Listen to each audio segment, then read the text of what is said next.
Hello, Real Gamers. I'm Fox with RealMarcFoxx, and this is Real Gamers Weekly, number 1, September 1st, 2024. I'm Fox, and this is RealMarcFoxx, your home for rational, reasonable, real gamers. Let's roll that intro.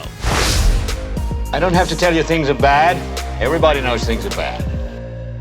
Our first story is how Ubisoft continues to be the slimy, greedy dirtbags we've always known them to be. They charged people $130 for the total Star Wars Outlaws package to include 3 days early access, and then later released a patch telling all PS5 players that they now have to abandon all of their progress and restart the game, or face game-halting progression issues. They couldn't even be bothered to release a fix for current saves. Imagine pouring 10, 15, 20 hours or more into a game, only to be told that you have to start all over again.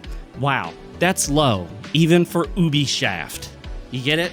Ubisoft, because they're shafting you, the gamer. I hope you didn't pick this one up, because obviously that would have been a mistake. Konami recently released the Castlevania Dominus Collection, which includes Dawn of Sorrow, Portrait of Ruin, Order of Ecclesia, and even Haunted Castle, a redesigned port of the original Castlevania arcade game. This is perfect for those of you who might have missed the original DS trilogy or just want to play through them again. I'll be picking it up to play on my Steam Deck when I'm stuck away from the house, something I try to do as little as possible because, you know, it just sets the anxiety off to walk outside the house and have to look people in the eye, you know what I mean? Going outside is just dangerous and scary, isn't it? Although the more puritanical among you may want to take caution, the developer warns that mild nudity occurs through different enemy designs. Watch out for those topless Medusas. You do not want to look them directly in the eyes, because it will make you hard. As in, turn to stone. My gosh, guys, get your minds out of the gutter. I guess I was hoping for moderate to severe nudity, but as the Rolling Stones once said, you can't always get what you want. You can't always get what you want. And that saying has never been more true than for those of us waiting for a PC port of Bloodborne. It just may never happen. Come on, Sony, do it. Just do it! Sandfall Interactive released a new gameplay trailer for their upcoming turn-based RPG with real-time mechanics like parrying, countering, and dodging. So does that mean it's like Dark Souls? It's Clair Obscur Expedition 33. The story of the expedition set out to defeat the paintress who keeps painting a countdown that erases every one of the corresponding aid. We presume this expedition consists of 33-year-olds, making me well over 10 years late to the party, but I guess it doesn't matter because I've already been erased, right? Just kidding, I'm back. This is by far the game I'm most excited for. I've long abandoned turn-based RPGs as being the realm of tired, trite JRPGs filled with spiky-haired heroes who spend far too much time yakking about brooding teenage angst as they ultimately find themselves tasked with defeating some variation of the ultimate god of the universe by the end of the game. Can we stop trying to kill God in JRPGs? It just doesn't seem right. It seems sacrilegious, unholy. It's heresy. Why don't we go back to defeating demons and Satan? Wouldn't that make more sense? This game looks to be radically different, however, taking place in a French Belle Epoque-inspired world with otherworldly-inspired European aesthetics. And your team of combatants includes at least 2 pretty little things that are very easy on the eyes. Look at this little red-headed cutie. Isn't she adorable? I can't wait for Rule 34 to take effect on this one. I'm just kidding. I'm not into that. Like, really, seriously, I'm not. It's slated for release sometime in 2025, so stay tuned for more. A link to the trailer's in the video description if I remember to put it there, but I'll probably forget, and then one of you may mention it in the comment section below. And you know who was 33 when he died? Jesus. So is there a connection here? Maybe? Oh, and I cut my finger. I have no idea how I did that.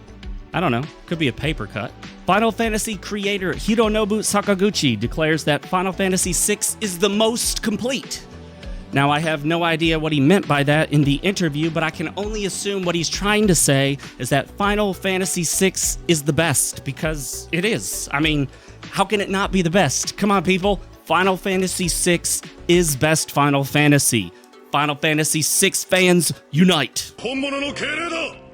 心臓を捧げよう。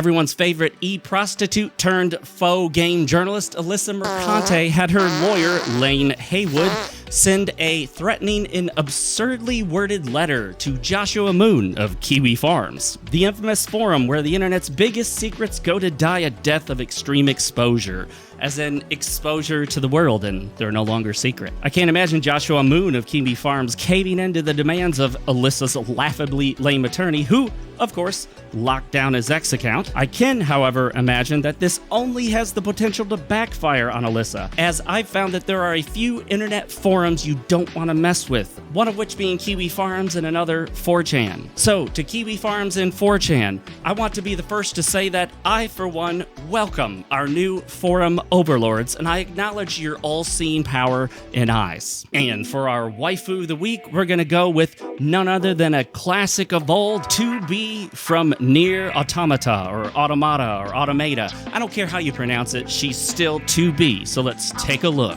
at 2B.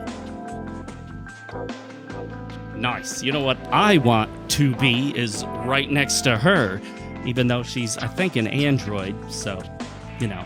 Did they, like, build her to be completely anatomically like a woman, or are there some limitations here? This week's game meme? Let's hit it. Ha! That was a funny one. And to no one's surprise, Sony's Concord, with its ugly, woke-laden characters, continues to fall to even lower player counts. Not that they were ever that high to begin with. Steam numbers reveal that the game's highest player count of 697 was the best it could do, with numbers currently bordering on double digits. Yeah, like 111 last I checked. 111. Yikes. Sony claimed that 25,000 copies were sold, but the game's easiest trophy on PlayStation, the trophy for making just one single kill, only has about 1,200 people who've achieved it. I can't imagine needing to go through more than, one or two matches without being able to make at least one kill in the game? So what is it? Are people just buying the game and not playing it? With the backing of Sony, the marketing budget, an 8-year development cycle, and the roughly 150 to 200 million estimated spent on it, Concord is looking like it is arguably the biggest failure in gaming history. Congratulations, Sony and Firewalk Studios. You've managed to beat out Redfall, Suicide Squad, and Skull and Bones for the biggest gaming flop ever. Take 2 pills and call me in the morning. Don't actually call me. They've hit super failure level 9,000. Back to Final Fantasy, the 16th numbered entry in the Fame series is releasing for PC on September 17th with a free demo available on Steam. I've played the demo, and while it isn't bad, the performance leaves something to be desired. It's got that usual Square Enix style of cutscene after cutscene after cutscene after cutscene. And no, I'm not joking, you literally have to hold the cutscene skip button 4 freaking times over to get through a series of cutscenes, as if you'd want to skip the first cutscene, then watch the second one, then maybe watch the third, and then maybe skip the fourth. That doesn't make any sense to me. Just skip them all. Skip the cutscenes. I don't care to watch them because they're usually terrible. How many games have cutscenes you care to watch? But the gameplay itself seemed decent enough. Maybe I'll pick it up or wait for a sale. It's listed at $50, which is unusual considering Square Enix's bad habit of overpricing their games. If you want the full package with all DLC, it'll cost you $70. Of course, you could just save those $70 bills and throw them at your favorite girl at the gentleman's club next time you're there. And hey, tell Candy I said hi. She'll definitely remember me after I vomited on her top and accidentally peed myself. It was a rough night, but I gave her an extra 20 for the trouble. Red Thread Games, the developer of the ultra-woke, cringeworthy propaganda game Dustborn, responds to the criticism of their game by, you guessed it, calling it hate and abuse. No one saw that popular left-wing wokey strategy coming, did they? If you want to see hate and abuse, you should come try to pet my wife's cat.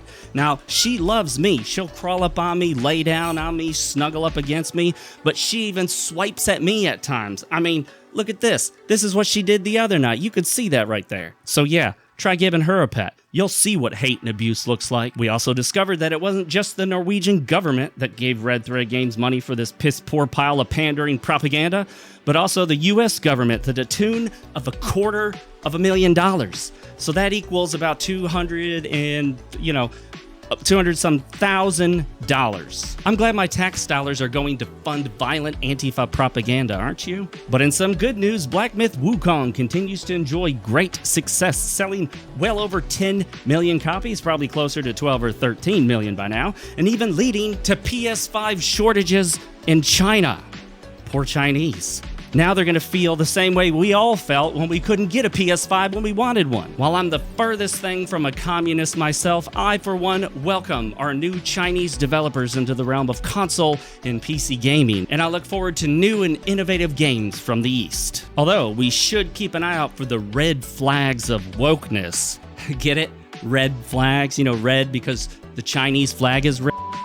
And speaking of communism, there was an old man that would patronize the retail establishment where I worked when I was in high school. He would come up to the register, moving slowly, hunched over on his cane, always wearing his jacket from what looked like World War II and may very well have been. And he'd get up there and ask for the usual, and if we were out of anything or if anything was wrong, he would always say the same thing. I don't want none of that communist crap. I couldn't understand what he meant at the time because I was too young, but now I get it. I totally get it. And I hope someday to be a cantankerous old fart myself. Assassin's Creed Shadows is back in the spotlight, and once again for negativity. According to Craig of Side Scrollers, awesome guy, he has inside info that of over 900 stores of a popular game retailer, there are less than 800 pre-orders for the game. Undoubtedly, many people have gone digital with their game purchases, but that's still an abysmally low number. Less than one per store. And speaking of going digitally, I've done it myself. I have uploaded my mind to the great binary cloud in the sky. So what you're seeing now is only the ones and zeros of my digital representation. I have left my corporeal, fleshly existence behind, and I now exist for all eternity on the heavenly servers. I am beyond life and death in the realm of the ones and the zeros. And you know what? This sounds just as stupid when I say it as it sounded in my head when I typed it. There are a lot of things I miss from my fleshly existence, but one thing I definitely don't miss is chronic, persistent back pain. And on that note, I will see you too on the other side once all of you make the necessary and inevitable decision to transcend this mortal coil and ascend to the realm of ones and zeros, to digitize yourself, go all digital, and in that way, I'll be waiting for you on those servers in the sky. May you and yours be hosted by the warm electrical embrace by the eternal servers. And that also sounded kind of stupid. Anyway, thank you for watching, and I'll see you in the next Real Gamers Weekly. Thank you so much for watching. It's been an absolute pleasure to have you here, but don't forget to like the video, subscribe, and tap that notification bell icon. And a huge thank you and shout out to Super Real Gamer Drunken Dwarf and Real Gamer Cornelius Noland. And consider joining the channel. It's as cheap as $1.99 and you get to enjoy all these special perks. Click join now. And if you want to support my channel in another way, consider picking up my novel, New Tokyo. It's available on Amazon in Kindle, Kindle Unlimited, and paperback formats. Link in the description. And, as always, my friends, for Fox's sake, stay real, keep playing, and never forget, yesterday's tomorrow is today's today.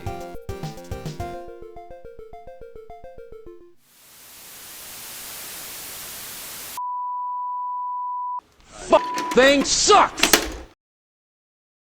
Just K-pop. Turn it down. Leave my music alone. Shut the hell up.